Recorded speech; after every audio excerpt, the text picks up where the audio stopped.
Bonjour, je me présente Yehuda Adré, j'ai intégré sous peu le collège de Torah Box.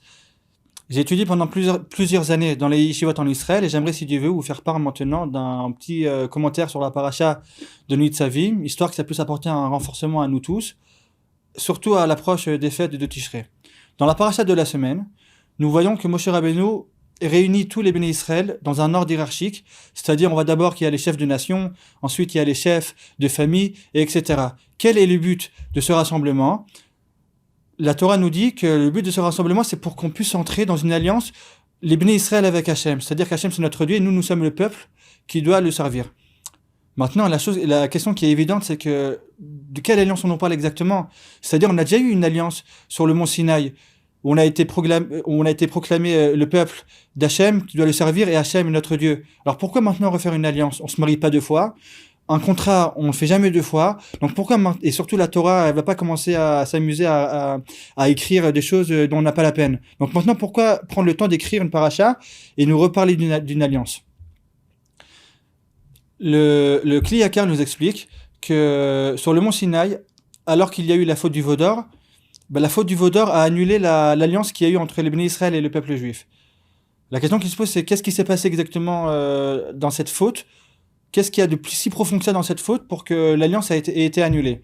Le Kli Yakar propose un commentaire et il nous dit que la faute du veau d'or a été intervenue par le fait que les bénis Israël n'étaient pas Rivim Zelazé, c'est-à-dire que les bénis Israël ne se portaient pas garant les uns aux autres. Maintenant, où est-ce qu'on va exactement les bénis Israël ne se portaient pas garant les uns aux autres ? On va ça dans le Shevet de Lévi. Comme nous le savons, pas toutes les tribus ont participé à la faute du veau d'or. Il y a une tribu qui n'a pas participé à la faute du veau d'or. Cette tribu, c'est la tribu de Lévi.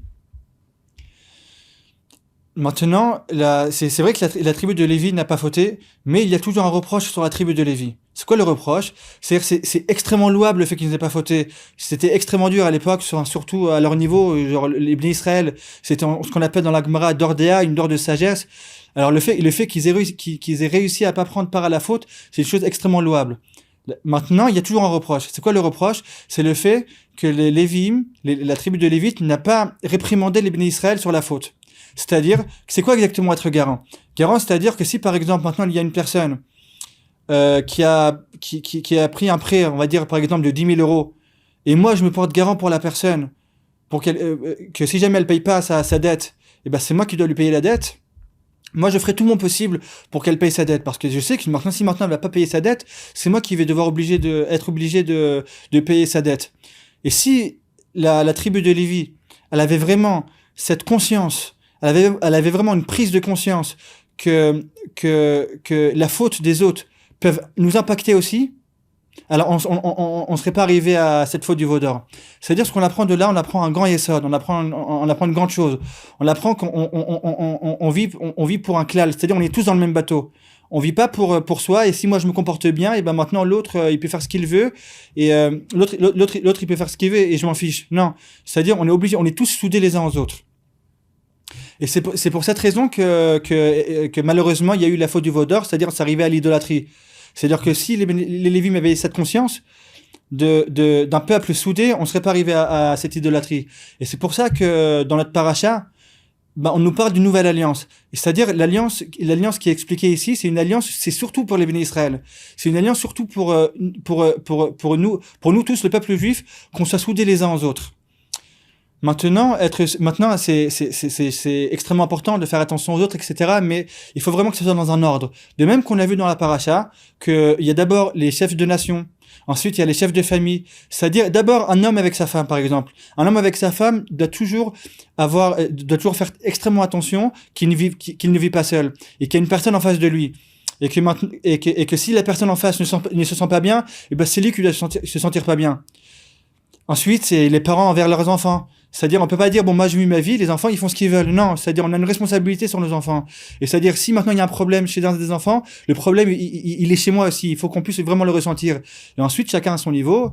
Les chefs de nation, c'est envers toute la nation, mais bon, c'est chacun à son niveau. Mais vraiment, il faut que chacun commence avec soi-même et avec la personne qui est en face de lui avant d'arriver à tout le monde. C'est pour ça d'ailleurs que la paracha de Nitzavim, c'est une paracha qui a été dite qui est écrite, et on la lit toujours avant Rosh Hashanah. Parce qu'en fait, il faut savoir une chose qui est importante, c'est que on a toujours tendance à croire que Rosh Hashanah, c'est une fête où on est tous jugés, et donc du coup, c'est une chose qui est fait extrêmement peur. On se sent pas bien, on sait qu'on est jugé, c'est vrai. C'est vrai qu'il faut avoir peur, que c'est un jour du jugement, c'est un jour où il faut pas se comporter à la légère. Mais par contre, ayant cette pensée-là, on oublie le Icar de la fête. Le Icar de la fête, c'est de proclamer Hachem roi. Proclamer Hachem roi, c'est-à-dire pour qu'on puisse proclamer une personne roi, c'est-à-dire qu'il faut qu'elle ait un peuple.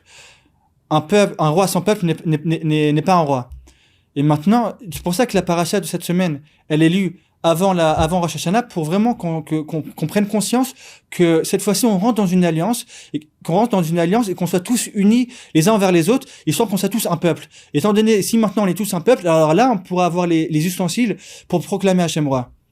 Maintenant, il faut savoir que être tous unis ne veut pas dire ne pas avoir de différence. Ça, c'est une chose qui peut être très dangereuse. Il faut savoir que chacun a sa propre façon de servir Hachem.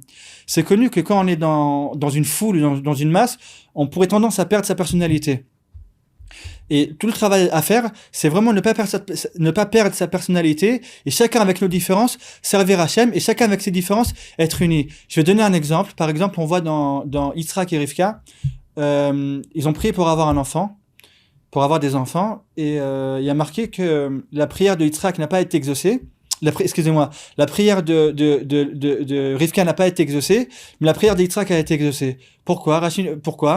Car ils expliquent les commentateurs que Ena Doma Tfila shel Tzadik ben Tzadik, les Tzadik ben Racha. C'est-à-dire, on peut pas comparer la Tfila d'un juste, fils d'un juste, c'est-à-dire Yitzhak qui était juste, fils d'Avraham juste, tandis que Rivka, elle était juste, mais elle était fille d'un Racha.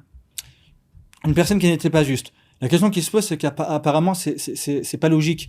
C'est une personne qui a grandi dans un environnement où la personne ne craignait pas Hachem, et elle-même, elle a réussi à faire un changement radical, à servir Hachem. A priori, c'est une chose qui est beaucoup plus louable qu'une personne qui a toujours grandi dans un environnement où on servait Hachem.